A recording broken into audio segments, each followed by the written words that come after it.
Good afternoon, everyone. Good morning, depending where you are. Great to see everyone this morning. My name is Ravi Rajkumar. I'm from the People for Bikes team, and I have the pleasure of leading our business network.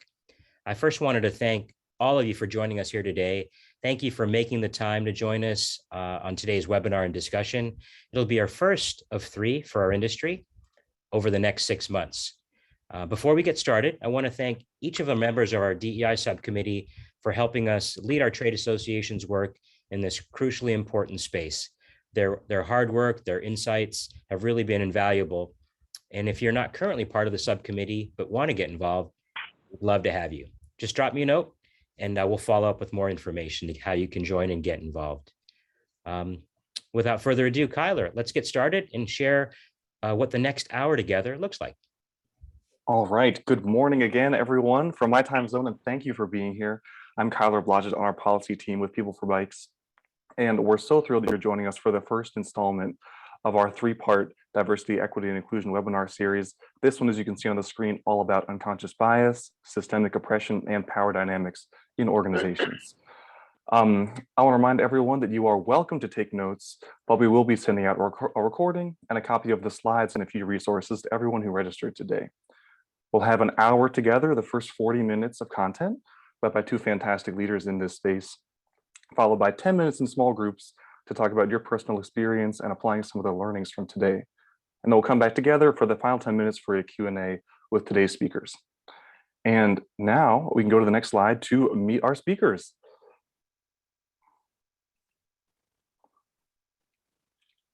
Thank you so much. So we have 2 fantastic guides to work with us through today's time, both of whom are leaders on, as Ravi mentioned, our industry subcommittee on DEI led by People for Bikes.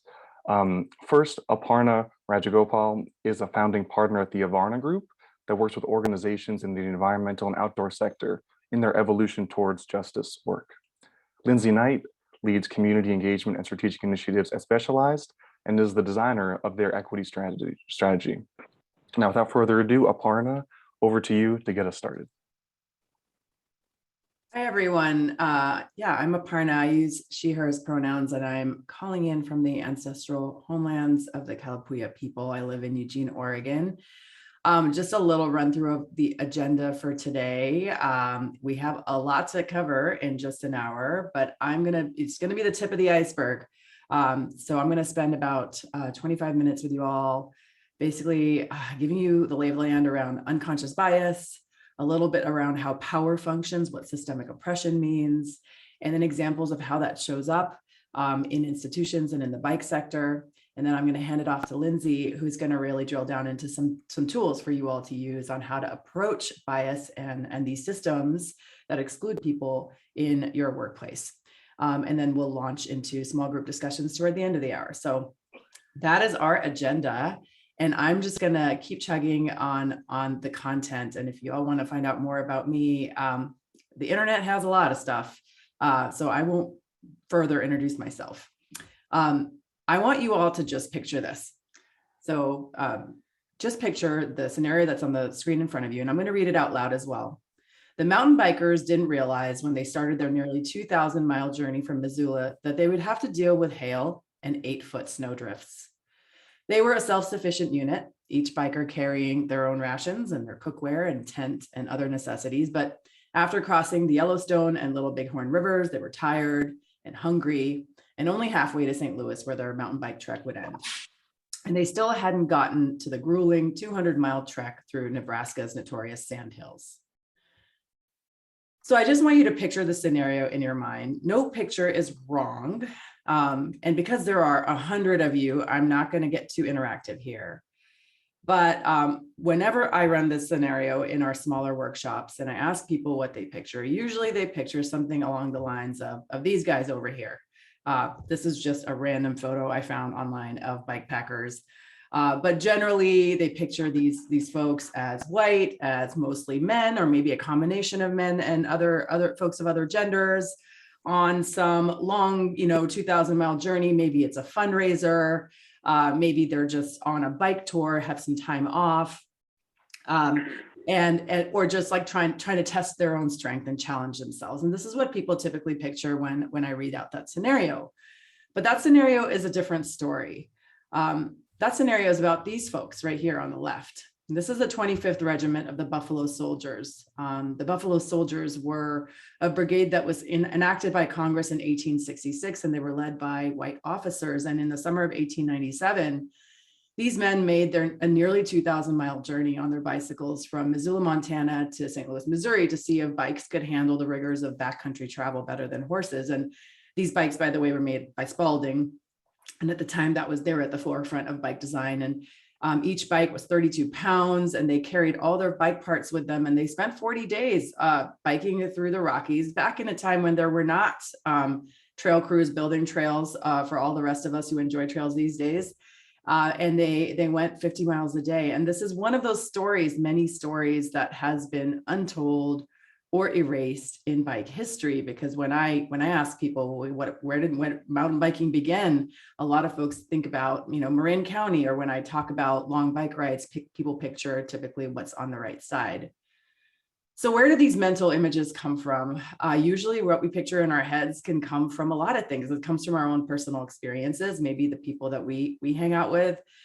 It comes from media. A lot comes from media, or about the stories that we're told when we're raised about who is or is not a bicyclist. And that's okay, except that when all of our unconscious brains create this image of bikers as mostly white men, which is what usually happens, there can be a lot of impacts.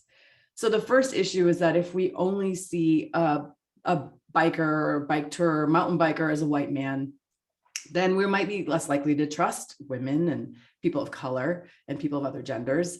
Externally, this can lead to questioning women's competence, which is something that has happened to me as a mountain biker who walks into a shop.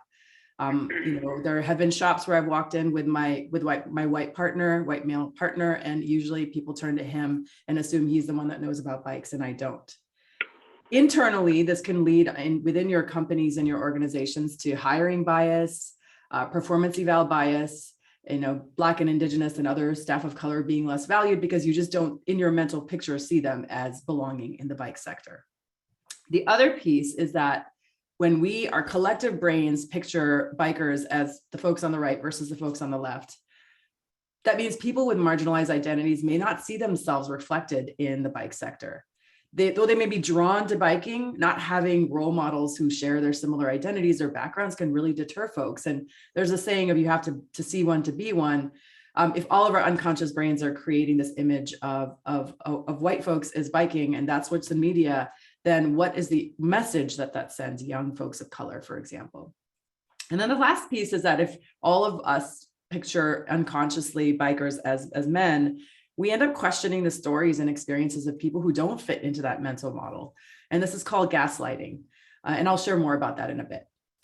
So what happened here? When I read you a scenario, I didn't put race or gender in it. And I'm guessing if I did poll all 100 of you, most of this room would have pictured something along the people on the right.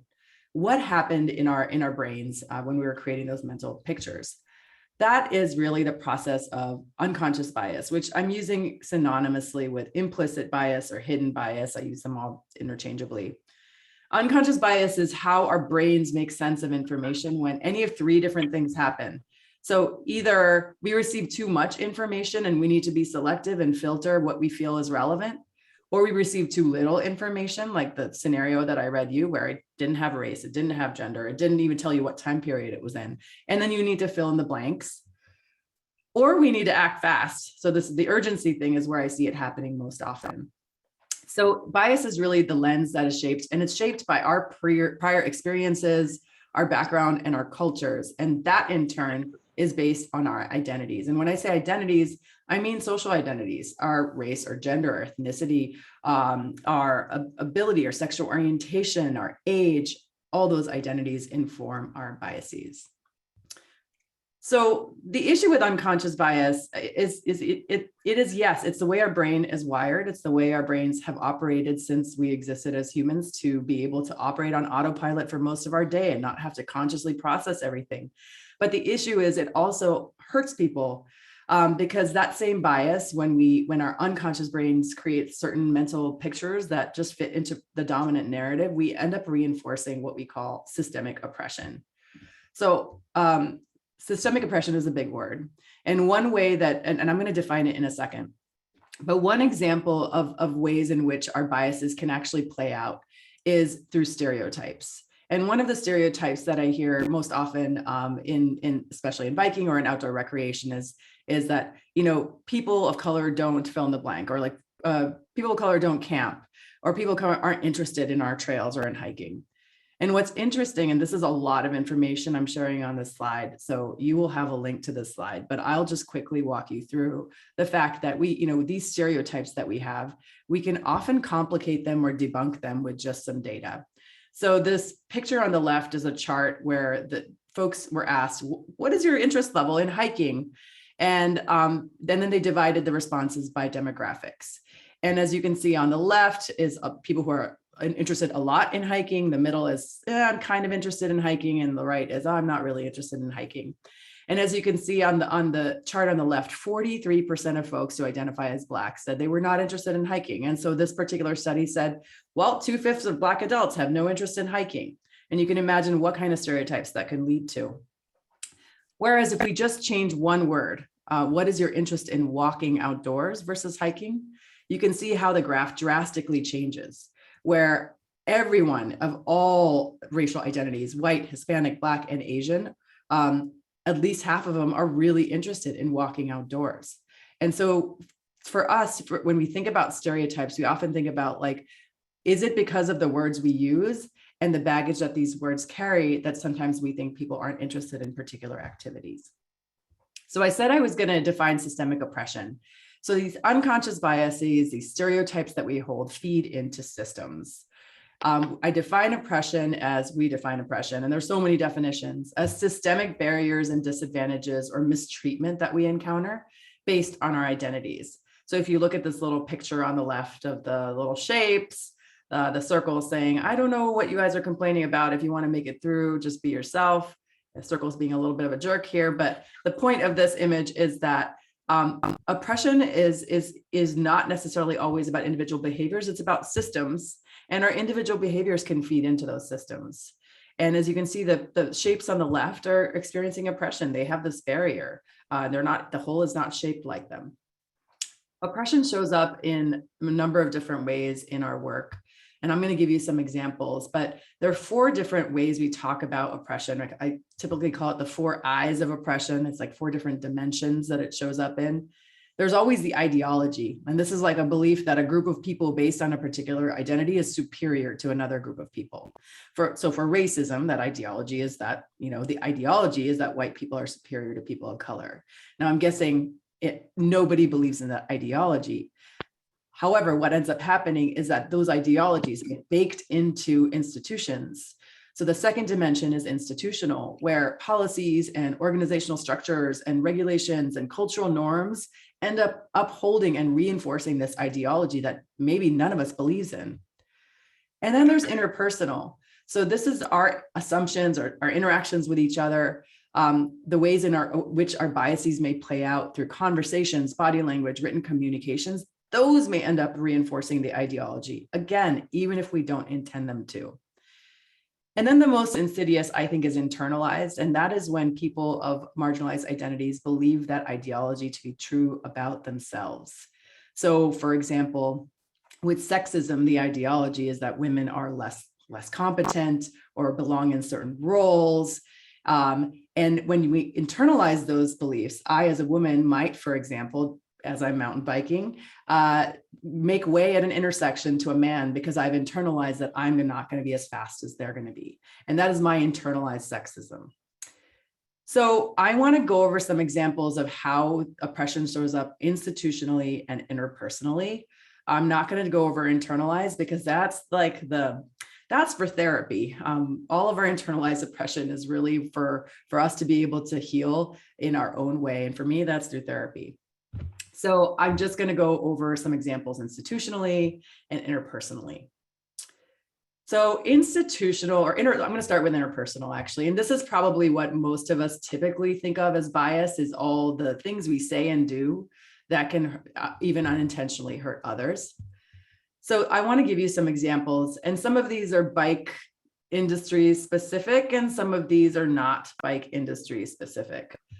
So, and I've categorized these into a few different categories. So the first category of interpersonal bias I see is surprise. So it's like when someone says, oh, I didn't think you were a biker, or, oh, you're a really strong rider for a woman. And then a non-bike specific example is that surprise of like, oh, you went to Duke or you went to Harvard. So that surprise really is about that cognitive dissonance that you experience when your mental model, that narrative you created about the person, does not fit reality. And when those things don't match, when you experience that cognitive dissonance, it comes out as surprise. That's one example. And then there's othering, which is a really big category, but I think all the things we do and say that make people feel really different or foreign or like they don't belong, that's what I group as othering. So two that I often get are, what are you? And that's really aimed to get to like, what is my nationality, ethnicity, heritage? I don't know. Where are you really from? Or you're not fat, you're beautiful is really othering. And it also, it really stigmatizes folks based on body size. Similarly, comments on weight gain and weight loss. Or folks thinking about adaptive riders or anybody using a mobility aid or who has a disability as an inspiration. And then there's feigned concern. And this is a category of folks saying, okay, you should just get on your bike more often. I'm just really concerned for your health. Or the second one is something I've gotten is, are you sure you want to ride that trail? It might be a little too gnarly for you. And then there's gaslighting. I told you I'd mention gaslighting again. And this is when, again, our experiences are questioned or not believed by people. So for example, if I had a story where I didn't feel welcome on a mountain biking trail, the response in my community was, Aparna, you're being overly sensitive. That trail sign didn't say women aren't welcome. Or sometimes people will just say, you know what, that racism you experience, it doesn't really exist. It's just in your mind. Then there's assumed permission. And this is really like very specifically physically contacting, touching someone. I see this as folks, when folks feel they have permission to touch someone's natural hair, or when someone felt permission to touch my pregnant belly, or touching someone's mobility aid and know that bicycles can be mobility aids for people, or just communicating in Black vernacular, which I see very often in a lot of sports. There's just like assumption of like using Black culture is considered cool and that there's social permission to do it. There's emotional labor, which Lindsay's going to talk about a little bit, which is asking folks with marginalized identities to educate you. Can you tell me why that was offensive? Or please tell me how to be anti-racist. Then there's discrediting people. And this is when people with marginalized identities are interrupted or questioned, or just folks with dominant identities to end up co-opting or taking their ideas. And then finally, there's just erasure. And this is when with positive intent, someone might say like, I don't see you as a woman or person of color, Aparna. I just see you as human. And that comes from a really good place, but that just erases who I am, because there's not a day that goes by that I don't think about the fact that I'm a woman or I'm a person of color. Other ways in which erasure can happen is when you don't honor people's gender pronouns, or again, has happened to me, people just don't take the effort to pronounce my name correctly, or they'll say like, oh, that's just too many syllables. So these are just some examples of interpersonal bias. You might have heard the word microaggressions. I think some of these probably fall under that category. And those are unintentional everyday behaviors or statements that have a negative, profound impact on people with marginalized identities. So it's that thing you say or do that you feel is subtle. Maybe it's just something you say every day. And yet it has the impact of, and folks have told me this, death by 1,000 tiny cuts. So that's interpersonal. I want to talk about institutional. This is probably why most of you are on this webinar of like, okay, how does bias show up in my company? What can I do about it? Newsflash is we're not going to be able to fix it in an hour, but we're definitely going to give you all some tools and some ideas. So here are some examples of ways in which we have found, so at the Avarna Group, we work with organizations on really digging into all the ways bias and oppression shows up institutionally, and give folks ideas for engaging in holistic diversity, equity, inclusion, and justice work. And so these examples a lot of these examples come from our work with companies in the outdoor recreation space and organizations as well. So we see it often in hiring. That's the very first place we see bias. So for example, if you think someone's only qualified if they have prior bike industry experience, you got to ask yourself, really, why do they need prior bike industry experience? For example, if they're going to be a web designer for your company. There's also a lot around culture fit. Oh, that person's a really good fit. And what that really is code for is they fit the particular culture of biking, which is, highly masculine. I call it bro culture. We can talk, if you have an issue with that, we can talk about that offline. And that because culture fit is equal to a particular culture, folks with a bunch of other ideas and identities and backgrounds aren't considered good fits within companies. There's also bias against hiring people just based on body size or physique.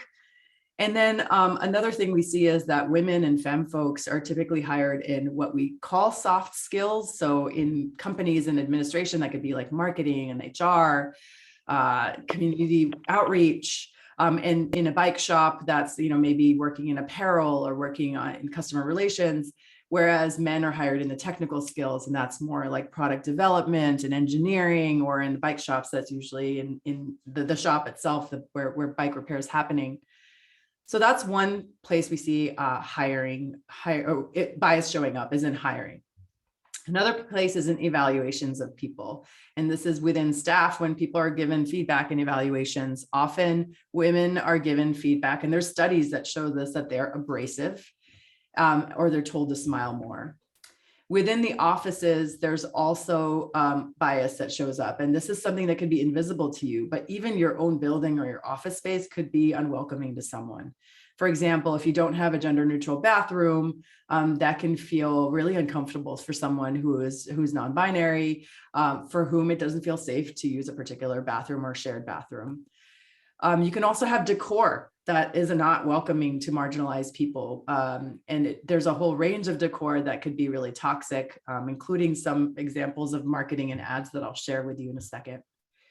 And then just a general lack of safety. It could be about your lighting and security presence, but sometimes there is just a lack of safety for women and femme folks. Institutional bias also shows up in your DEI work. So if any of you are engaging in diversity, equity, and inclusion work, you might be tempted to ask folks, women, LGBTQIA folks, or people of color within your organization to do the DEI work, join the committee, or pose for photos so that we can show we're diverse. That's called tokenization. Also, asking marginalized staff to educate you on their communities or their people to represent a whole group of people is not possible, right? I can't represent all of South Asian immigrant folks. And it also is a lot to ask, and it asks me to engage in emotional labor of educating people. Then there's diminishing, which is just not taking culture issues seriously because only a minority of staff report them. We see this a lot because we do culture assessments, and we will report out that, let's say non-binary folks are having disproportionately negative experiences, and we'll get the response of like, oh, that's just a couple of staff. So it's not a problem. It's not a culture issue. Bias also shows up in events. And this is when I'm thinking formal and informal events. So if you have, events you're organizing for staff and just assuming everyone knows how to bike and really wants to bike hard, that's a bias. Or if you do have informal hangouts after work, typically what we've found is sometimes some staff are not invited. So we've seen bike shops that don't invite their women staff to do after work bike hangouts. And then at the industry level, we see trans exclusionary events in sports, which is another large conversation we can have about bias. Bias also shows up in policies. So within your workspace, if in your workplace policies and your employee handbooks, there could be exclusionary benefits. So when you don't support parents of all genders, or you don't provide partner benefits, or if you don't have trans affirming healthcare benefits, there's bias there.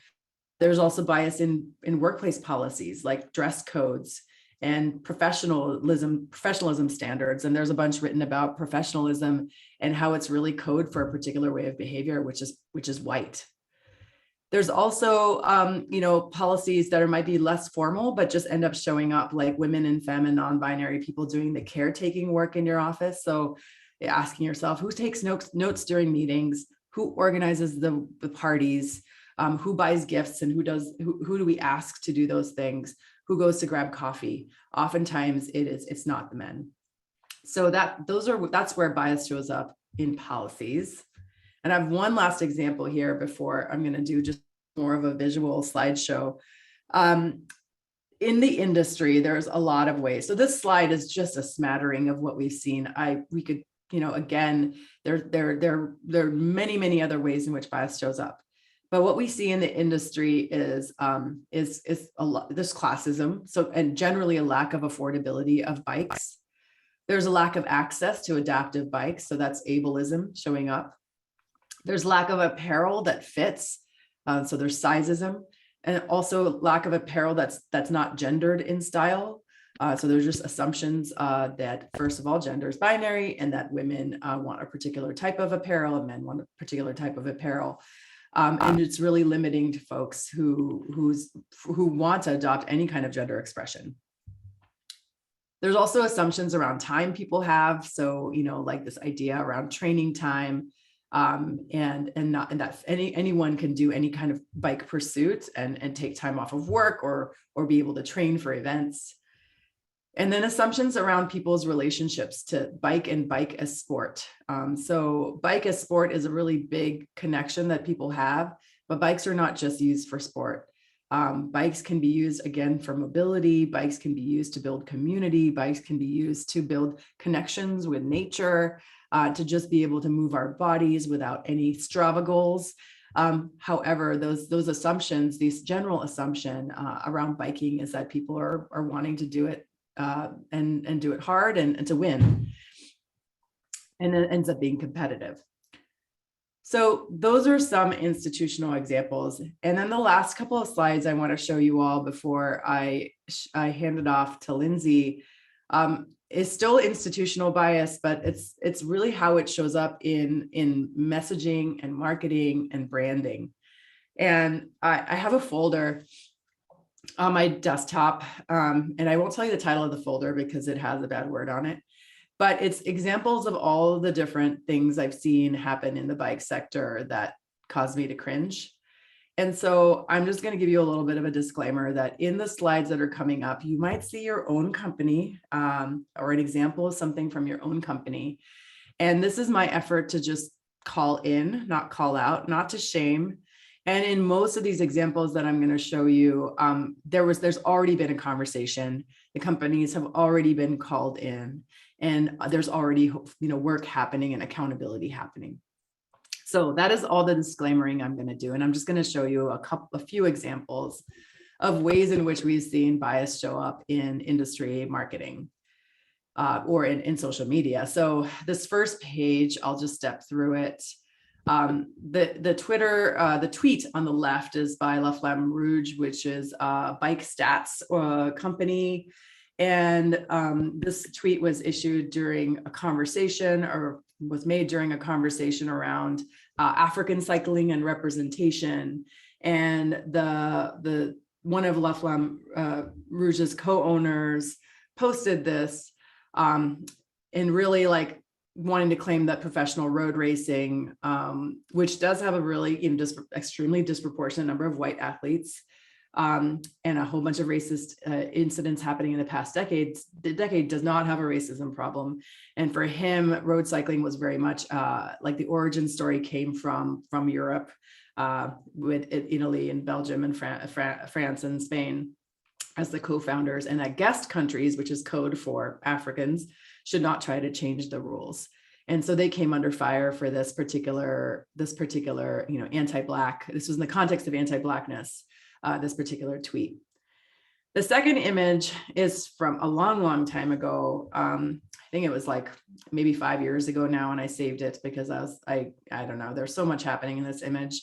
Glory Cycles had this meme that is about, Shimano, different types of bike components. And with the implication that certain bike components will be more attractive to women, and that with certain bike components, well, I'm not going to give you all the messaging other than to say that there is sexism and misogyny, as well as homophobia in this particular image. And then on the right is just around bike events and this idea of Macho Mondays, bike camp skills, mountain bike skills camp for men. It really reinforces this sort of masculine culture that biking already has, right? And we're trying to shift culture. We're trying to make culture more welcoming for femme folks, for people of all types of gender identities and expressions, and continuing to reinforce masculinity. And masculinity in of itself isn't bad, but it can be really toxic, and it does show up in really toxic ways in this space. So this is just 3 examples, and I have 3 more examples. The 2 on the left are from Chanelli. And again, they've already gotten feedback on this. So I think this was on Instagram, where the first one on the left is Chanelli or girlfriend, which again, misogynistic. The one in the middle has a hat that's painted in blackface with a watermelon. So that really reinforces stereotypes about Black folks, as well as particular imagery around Black folks. And then the one on the right, it's from a long time ago. It's from 2014, but it's a review of the IBIS tranny, which the name in and of itself can be anti-trans and has interpretations that are anti-trans. But the reviewer also says the IBIS tranny 29, as its name suggests, is much more than meets the eye. What the bike appears to be at first glance is actually covering up something far more complex and versatile. So really driving home and attempting to be funny, but in reality being really harmful and hurtful to the trans community. So these are just 6 examples, and there's so many more that come to our attention every day. And I think what I want to say about this is that I don't think these are the result of bad people or sexist or misogynistic people. I'm sure that industry has folks who might be overtly racist, sexist, or misogynistic, but some of these examples are very well-intentioned folks who are doing things they don't even think about or think twice, because we're swimming in this culture. We're swimming in a culture that has been reinforced with those 4 eyes over and over again, to the point that we don't even know when a particular ad or tweet or Instagram post is reinforcing that system. And it seems obvious to folks with marginalized identities, but unless you do the work to dismantle this institutional bias, this kind of thing is just going to keep happening. So on that really kind of sad and hopeless note, which I didn't mean to be on that, leave you all on that note. I love biking. I love the bike space. The whole reason I do this work is because I love it, and I want to make it better for me, better for my kid, better for folks of all identities. So this is my effort to sort of agitate a little bit to make that happen. So on that note, I am going to stop sharing my screen and hand it off to Lindsay. You're probably saying, okay, that was hard to see. And like, now what? What do I do with this, Aparna? Lindsay's going to help you with that. Great segue. And also I love the segue being premised in agitation as a positive thing. So anyways, thank you all for attending. Thanks for PeopleForBikes for hosting. Thank you, Aparna, for the wonderful delivery of those concepts and systems, and just sort of the foundational big picture work behind a lot of this. And before I start sharing my screen, I want to draw attention to 2 things that Aparna said. 1, systemic oppression is a big word. Yep. Some people spend their entire lives and careers studying it.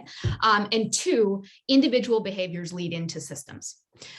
So the second part of this webinar today is really to sort of solve for those 2 issues. 1, making that big word of systemic oppression tangible to individuals on a daily basis, or in how we go about our function in the workplace. And 2, to really start drawing connections and work, interpersonal work, into those sort of systems level changes on an institutional level. So that's just the whole precursor here. I'm going to attempt to do a screen share, which I see some friendly faces on this call. Those of you who have seen me in tech before, it's going to go well. Let's see. Slideshow. Awesome. Can everyone see? Fabulous. Okay, so as was pointed out, there are the 4 I's that Aparna went through. She focused on the interpersonal and the institutional. I am doing the exact same thing because they are the most actionable in a workplace environment. So we're going to start first with the interpersonal part of it. Frankly, because the systems work can't happen before individually we break down where our biases are and how we are coming into this space to solve for those challenges. So also as a precursor to what you will receive as a follow-up to this, you're going to get a 5-page lovely little toolkit here that expands upon each of these 5 action items in like a really explicit follow along, here are links and resources sort of way. So there are additional resources coming with this. But there are really 2 things that we can do on an interpersonal basis. And the first one is really to take a bias assessment. Sometimes they're called implicit association tests. Sometimes it's implicit bias. We sort of went through the language earlier on that. The entire purpose of this is, first of all, to say not to solve for bias. These tests aren't going to tell you how we're going to get rid of bias everywhere. It's to make us each individually aware of the type of biases and associations and perspectives that we walk into any given space with, around race, around gender, around class, etc. Everyone comes from a different background. Everyone has biases. Really, the only thing that's foundational for doing this work is being cognizant of those and open to discussing how they show up in spaces and in systems.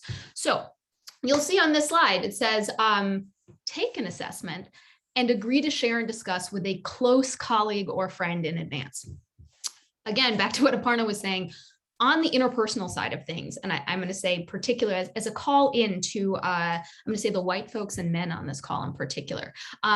For both of these steps, the idea is to avoid asking others for emotional labor, and particularly those individuals who, because of their identities, live and experience these inequities on a daily basis. There's a lot of personal work that has to be done before broaching those conversations, and it isn't asking those individuals to take on more labor to teach you or explain to you.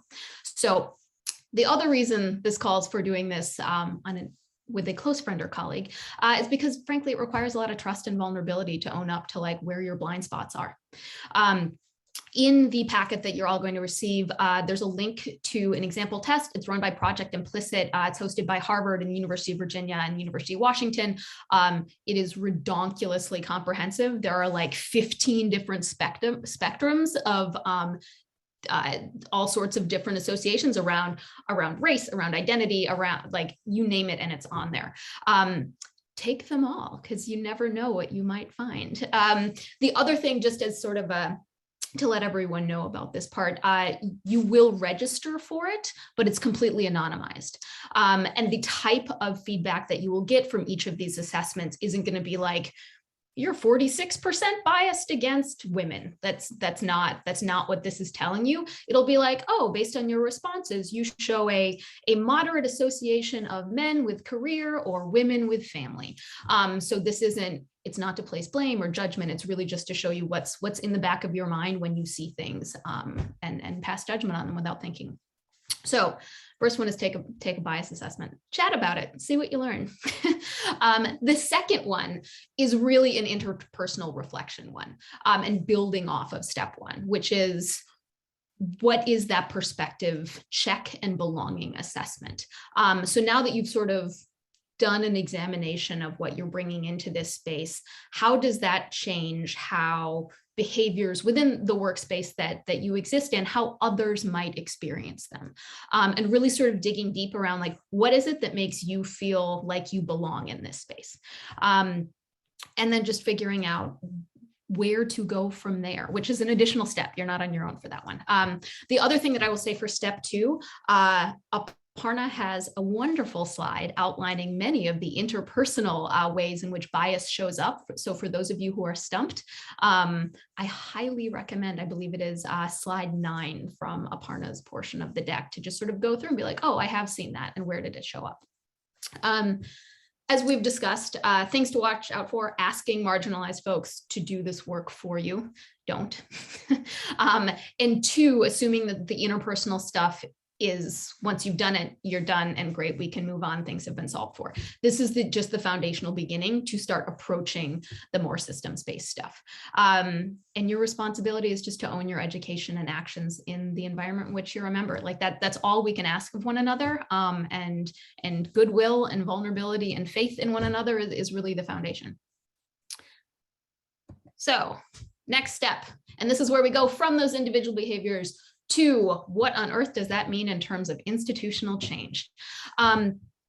These 3 steps, some are simple, some are not. I'm just going to call that out right here. Number 3 is really technically simple, but does require you to loop in some other folks. It's doing a landscape of where this work is happening within your organization. Is it in groups? Is it in initiatives? Is it in particular projects? Is there just a massive champion in one team? Like start figuring out where it's located and create an actual written resource so that you can see where all of those different champions and advocates are. Highly recommend you do this in a group. It's a great way to start forming cross-functional bonds between teams and colleagues that might not be aware or familiar with it, with everyone's work. And the second part, and number 4 builds off of step number 3, is to then start digging into how the practices and norms in those organizations and in those meeting invites and in the ways in which information is shared and communicated, how those dismantle or support inequities and bias in the workplace. So again, to refer to the information that Aparna presented, using slide 10 as a really good example. Another, like a really quick example of this, let's say you have a formal EDI group and you're a global company and you meet at 2 p.m. Pacific on a Thursday. What groups can't attend that as a result? Or maybe there's a meeting you're in and you're on a technical team and it has nothing to do with equity, diversity, and inclusion, but you regularly have meetings at 6:30 p.m. and you notice none of the parents on the call show up. Like there are ways to start dismantling those norms that are just baked into how we do things, and that's the purpose of step 4. And then step 5 is to really start drawing those connections. Well, first of all, start solving for some of the really short-term wins, like you can change meeting cadence and you can change who's on an invite list pretty quickly. But a lot of the systems level work also requires resources and top-down buy-in. So step 5 is really to figure out how to start convening stakeholders from across your organization and bring in leadership and resources to support the change that needs to happen. And yeah, all of these are the things to watch out for and the responsibilities we have covered. There is one that I want to draw explicit attention to though, and it's the listen to those who are doing this work at your organization. Again, that doesn't mean ask someone, tell me what's wrong here. It means when an individual from a marginalized identity does speak in any given setting, pay extreme attention to the type of things that are being voiced there. Or if there are nonverbal cues, like if there is a standing meeting that happens and there were women and people of color on the invite, but they all seem to have dropped off over a couple months, why might that be the case? Or if you notice someone goes mute during a meeting, when it's something that they passionately care about, why might that be the case? So the listening means listening when those experiences are voluntarily shared, and it also means paying attention to when something is going awry and might not be voiced in a given space because of power dynamics. So can't stress that enough, but it's in the guide, I promise. So anyways, I am going to stop sharing a screen shortly. Kyler is going to take us away for breakout groups. And the purpose of the breakout groups is to really just start to brainstorm over all of these issues. How do we get started? What are some questions? What are some frustrations, et cetera? All of your facilitators have questions, prompts, et cetera, and are really excited to dig in with you all. And then we're going to come back all together and have a general Q&A. So we will see you all shortly. Kyler, I'm turning it back over to you because I'm not controlling the breakout groups. Great, thanks, Lindsay. Yep, we'll have about 7 minutes in these rooms. and there will be a PFB staff member or Lindsay or Aparna themselves leading that conversation. So see y'all in about 7 minutes.